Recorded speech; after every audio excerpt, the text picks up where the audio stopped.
ಆತ್ಮೀಯ ಬಂಧುಗಳೇ, ಶ್ರದ್ಧೆಯ ತಂದೆ ತಾಯಿಯಂದರೆ, ನಲ್ಮೆಯ ಸಾಹಿತ್ಯಾಭಿಮಾನಿಗಳೇ, ಈ ಒಂದು ಕಗ್ಗ ಅತಿ ಸುಂದರವಾದ ತಾತ್ವಿಕ ತರ್ಕಾತ್ಮಕ ದೃಷ್ಟಿಯನ್ನು ನಮಗೆ ನೀಡ್ತಾ ಹೋಗುತ್ತೆ. ಇಲ್ಲಿ ಅಲ್ಪತೆ, ಮಹತ್ವದ್ದು, ಸಂಖ್ಯೆ, ಮೌಲ್ಯ, ಬಲ, ಅರ್ಥ ಎಂಬಂಥ ವಿಷಯಗಳನ್ನು ಆಳವಾಗಿ ಚಿಂತನೆಗೆ ಒಡ್ಡುತ್ತೆ. ಈ ಒಂದು ಕಗ್ಗದಲ್ಲಿ ಯಾವುದು ಕಿರಿದು ಯಾವುದು ಹಿರಿದು ಅನ್ನುವಂಥ ಒಂದು ಸುಂದರವಾದಂತಹ ತಾರ್ಕಿಕ ಆಲೋಚನೆಯನ್ನು ನಮ್ಮ ಮುಂದೆ ಇಡ್ತಾ ಹೋಗುತ್ತೆ. ನಾವೆಲ್ಲ ಒಂದು ದಾಸಪದವನ್ನು ಬಹಳ ವಿಶೇಷವಾಗಿ ಕೇಳಿದ್ದೇವೆ.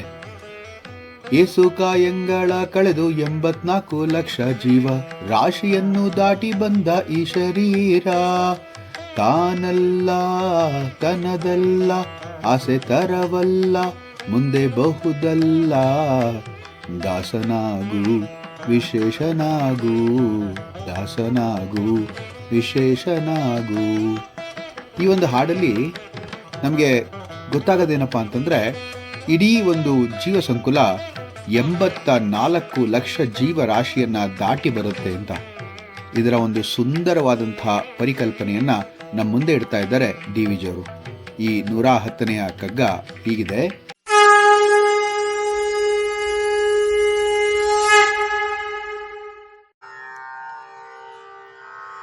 ಹಿಮಗಿರಿಯ ಕಂಡಂಗೆ ಕ್ರಿಮಿಯ ಹಿರಿಮೆಯದೇನು, ಕ್ರಿಮಿಗೆ ಹಸಿವುಂಟಿನಿತು ಬೆದಕಾಟ ಮುಂಟು, ಅಮಿತ ಸಂತತಿಯುಂಟು ಹಿಮಗಿರಿಯ ಸಮಯುಗದ, ಕ್ರಿಮಿ ಪಂಕ್ತಿ ಕಿರಿದಹುದೆ ಮಂಕುತಿಮ್ಮ ಮಂಕುತಿಮ್ಮ.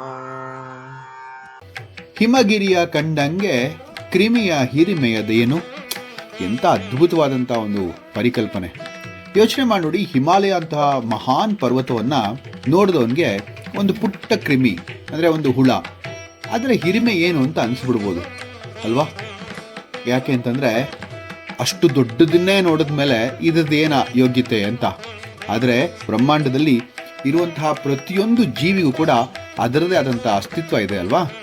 ಹಿಮಾಲಯದಂತಹ ಭವ್ಯ ಪರ್ವತದ ಎದುರು ಒಂದು ಸಣ್ಣ ಕ್ರಿಮಿಗೆ ಏನು ಮೌಲ್ಯ ಅಂತ ನಮಗೆ ಅನ್ನಿಸ್ಬೋದು. ಸಾಮಾನ್ಯ ದೃಷ್ಟಿಯಲ್ಲಿ ನೋಡಿದ್ರೆ ಏನೂ ಅಲ್ಲ.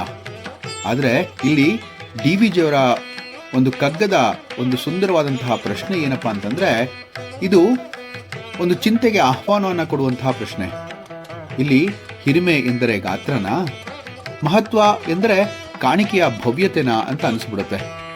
ಆದರೆ ಯೋಚನೆ ಮಾಡಿ ನೋಡಿ, ಒಂದು ಇರುವೆಗೆ ಇರುವಂತಹ ಯೋಗ್ಯತೆ ಅಥವಾ ಇರುವೆಗಿರುವಂತಹ ಮೌಲ್ಯ ಅದರದ್ದೇ ಆಗಿರುತ್ತೆ, ಹಿಮಾಲಯಕ್ಕಿರುವಂತಹ ಮೌಲ್ಯ ಅದರದ್ದೇ ಆಗಿರುತ್ತೆ. ಅಂದರೆ ಇಲ್ಲಿರುವಂತಹ ಪ್ರತಿಯೊಂದು ಜೀವಿಗೂ ಕೂಡ ಅದರದೇ ಆದಂತಹ ಒಂದು ಮೌಲ್ಯ, ಅದರದೇ ಆದಂತಹ ಯೋಗ್ಯತೆ ಇರುತ್ತೆ ಅಂದರೆ ತಪ್ಪಲ್ಲ ಅಲ್ವಾ? ಇಲ್ಲಿ ನ ಮಹಾನ್ ಆಕಾರೇಣ ಗುಣೈರ್ ಮಹಾನ್ ಭವೇತ್, ಹೀರಕಃ ಕಿಮುನಾ ಲಘು ದೀಪೋ ವಾ ನ ಪ್ರಕಾಶಕಃ. ಗಾತ್ರದಿಂದ ಅಲ್ಲ, ಗುಣದಿಂದಲೇ ಮಹತ್ವ ಬರುತ್ತೆ. ವಜ್ರ ಸಣ್ಣದ್ದೇ, ಆದರೆ ಅದು ಅತ್ಯಮೂಲ್ಯವಾದುದು. ದೀಪ ಚಿಕ್ಕದಾದರೂ ಕೂಡ ಗಾಢಾಂಧಕಾರವನ್ನು ಓಡಿಸುತ್ತೆ ಅಲ್ವಾ? ಹೀಗೆ 2ನೇ ಪಂಕ್ತಿಯಲ್ಲಿ ಬಹಳ ಅದ್ಭುತವಾಗಿ ಹೇಳ್ತಾ ಹೋಗ್ತಾರೆ. ಕ್ರಿಮಿಗೆ ಹಸಿ ಉಂಟಿನಿತು ಬೆದಕಾಟ ಉಂಟು. ಇಲ್ಲಿ ಪದದ ಜೋಡಣೆ ಅದ್ಭುತ ಅನಿಸುತ್ತೆ. ಬೆದಕಾಟ ಅಂತಂದರೆ ಬದುಕುವುದಕ್ಕೆ ಹೋರಾಟ. ಎಂಥ ಅದ್ಭುತ ಪದ ಜೋಡಣೆ ನೋಡಿ. ಕ್ರಿಮಿಗೂ ಕೂಡ ಅಷ್ಟೇ ಹಸಿವೆ ಇದೆ, ಭಯ ಇದೆ, ಬದುಕು ಉಳಿಯುವಂತಹ ಹೋರಾಟ ಇದೆ. ಇಲ್ಲಿ ಡಿ ವಿ ಜಿಯವರು ಹೇಳೋದೇನು ಅಂತಂದರೆ, ಬದುಕಿನ ವೇದನೆ ಎಲ್ಲರಿಗೂ ಕೂಡ ಒಂದೇ ಅಲ್ವಾ? ಮಹಾನ್, ಅಲ್ಪ, ಶ್ರೀಮಂತ, ದಾರಿದ್ರ್ಯ ಎಲ್ಲರಲ್ಲೂ ಕೂಡ ಜೀವನ ಸಂಘರ್ಷ ಸಾಮಾನ್ಯನೇ ಅಂತ ಅನಿಸ್ಬಿಡುತ್ತೆ. ಸರ್ವೇ ಭವಂತು ಸುಖಿನಃ, ಸರ್ವೇ ಸಂತು ನಿರಾಮಯಾಃ, ಸರ್ವೇ ಭದ್ರಾಣಿ ಪಶ್ಯಂತು ಮಾ ಕಶ್ಚಿತ್ ದುಃಖ ಭಾಗ್ ಭವೇತ್. ಇಲ್ಲಿ ಎಲ್ಲ ಜೀವಿಗಳಿಗೂ ಸುಖ, ಆರೋಗ್ಯ, ಶುಭವಾಗಲಿ, ದುಃಖ ಯಾರಿಗೂ ಇರಬಾರ್ದು ಅನ್ನುವಂಥದ್ದು ಒಂದು ಸುಂದರವಾದಂತಹ ಒಂದು ಶ್ಲೋಕ ಇದು. 3ನೇ ಪಂಕ್ತಿಯನ್ನು ನೋಡಿದ್ರೆ ಸಂಖ್ಯೆ ಮತ್ತು ಮೌಲ್ಯದ ವಿಚಾರವಾಗಿ ಬಹಳ ಅದ್ಭುತವಾಗಿ ಹೇಳ್ತಾರೆ. ಅಮಿತ ಸಂತತಿಯುಂಟು ಹಿಮಗಿರಿಯ ಸಮಯುಗದ. ಇಲ್ಲಿ 84 ಲಕ್ಷ ಜೀವ ಅಂತ ಹೇಳಿದ್ವಿ. ಭಾಗವತ ಹೇಳುತ್ತೆ ಗೊತ್ತಾ? ಈ ಭಾಗವತ ತುಂಬ ಚೆನ್ನಾಗಿ 84 ಲಕ್ಷನ ಬಿಡಿಸಿ ಹೇಳುತ್ತೆ. ಜಲದಲ್ಲಿ 9 ಲಕ್ಷ ಬಗೆಯ ಐಹಿಕ ಶರೀರಗಳಿದೆ. ಸಸ್ಯಗಳಲ್ಲಿ 20 ಲಕ್ಷ ಶರೀರಗಳು, 11 ಲಕ್ಷ ಕ್ರಿಮಿಕೀಟ ವಿಷಜಂತು ಶರೀರಗಳು, 10 ಲಕ್ಷ ಪಕ್ಷಿ ಶರೀರಗಳು, 30 ಲಕ್ಷ ವಿವಿಧ ಬಗೆಯ ಮೃಗ ಶರೀರಗಳು ಮತ್ತು 4 ಲಕ್ಷ ಮಾನವ ಶರೀರಗಳಿದೆ. ಒಟ್ಟು ಸೇರಿ ಬ್ರಹ್ಮಾಂಡದ ವಿವಿಧ ಗ್ರಹಗಳಲ್ಲಿ 84 ಲಕ್ಷ ಬಗೆಯ ಶರೀರಗಳಿವೆ ಅಂಥೇಳಿ ಇಲ್ಲಿ ಭಾಗವತ ಹೇಳ್ತಾ ಹೋಗುತ್ತೆ. ಎಷ್ಟು ಅದ್ಭುತ ಅನಿಸ್ಬಿಡುತ್ತೆ. ಹಿಮಾಲಯ ಎಷ್ಟು ದೊಡ್ಡದು ಯೋಚನೆ ಮಾಡಿ ನೋಡಿ. ಅದರ ಯುಗಮಾನಗಳ ಕಾಲದಲ್ಲಿ ಹುಟ್ಟಿದ ಕ್ರಿಮಿ ಸಂಖ್ಯೆಗಳು ಎಷ್ಟಿರಬಹುದು? ಹಾಗಾದರೆ ಅಸಂಖ್ಯಾತ. ಪೀಳಿಗೆಗಳನ್ನು ಯೋಚನೆ ಮಾಡ್ತಾ ಹೋದರೆ ಇಲ್ಲಿ ಕವಿ ಕೇಳುವಂತಹ ಪ್ರಶ್ನೆ ಅದ್ಭುತ ಅಂತ ಅನಿಸ್ಬಿಡುತ್ತೆ. 4ನೇ ಪ್ರಶ್ನೆ, ಈ ಎಪಿಗ್ರಾಮ್ಯಾಟಿಕ್ ಸೆಂಟೆನ್ಸ್ ಅಂತೂ ಇನ್ನೂ ಅದ್ಭುತ ಅನಿಸುತ್ತೆ ನನಗೆ. ಸಂಖ್ಯೆಯಲ್ಲೇ ಮಹತ್ವದ ನಿರ್ಧಾರವೇ ಅನ್ನುವಂತಹ ಸುಂದರವಾದಂತಹ ಪ್ರಶ್ನೆ. ಕ್ರಿಮಿಪಂಕ್ತಿ ಕಿರಿದಹುದೇ? ಆ ಅಸಂಖ್ಯಾತ ಕ್ರಿಮಿಗಳನ್ನು ಒಟ್ಟು ಮಾಡಿದ್ರೆ ಒಂದು ಹಿಮಗಿರಿ ಮುಂದೆ ಅದು ಕಿರಿದ? ಯೋಚನೆ ಮಾಡಿ ನೋಡಿ. ಅದು ಕೂಡ ಅಷ್ಟೇ ದೊಡ್ಡದಾಗಬಹುದೇನೋ.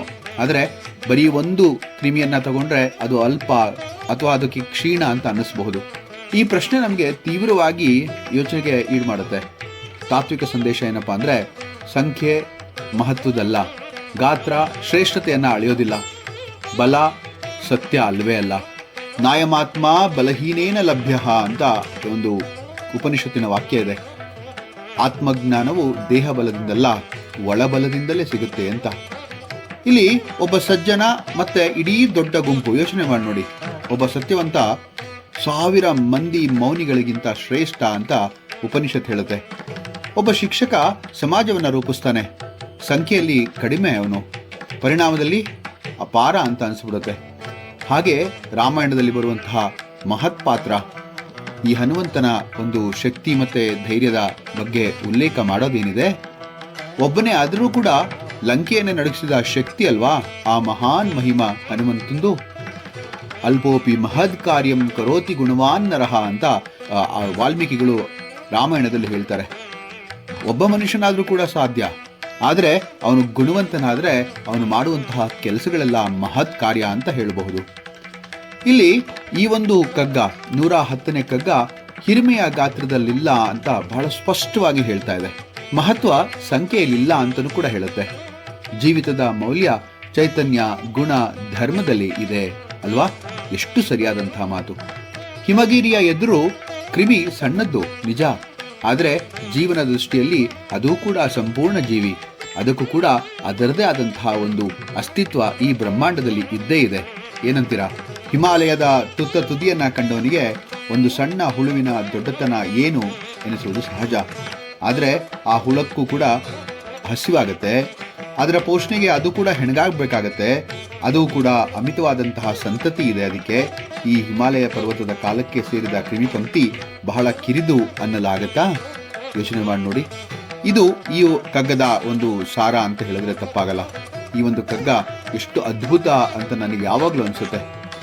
ಹಿಮಗಿರಿಯ ಕಂಡಂಗೆ ಕ್ರಿಮಿಯ ಹಿರಿಮೆಯದೇನು? ಕ್ರಿಮಿಗೆ ಹಸಿವುಂಟಿನಿತು ಬೆದಕಾಟ ಉಂಟು, ಅಮಿತ ಸಂತತಿಯುಂಟು ಹಿಮಗಿರಿಯ ಸಮಯುಗದ ಕ್ರಿಮಿಪಂಕ್ತಿ ಕಿರಿದಹುದೇ ಮಂಕುತಿಮ್ಮ. ಕ್ರಿಮಿಪಂಕ್ತಿ ಕಿರಿದಹುದೇ ಮಂಕುತಿಮ್ಮ. ಯಾವುದು ದೊಡ್ಡದಲ್ಲ, ಯಾವುದು ಸಣ್ಣದಲ್ಲ, ಎಲ್ಲದಕ್ಕೂ ಕೂಡ ಅದರದೇ ಆದಂತಹ ಬೆಲೆ ಇದೆ ಅಂತ ಹೇಳುವಂತಹ ಸುಂದರ ಕಗ್ಗ ಇದಾಗಿತ್ತು. ಮುಂದಿನ ಕಗ್ಗದೊಂದಿಗೆ ಮತ್ತೆ ಭೇಟಿಯಾಗೋಣ. ನಮಸ್ಕಾರ.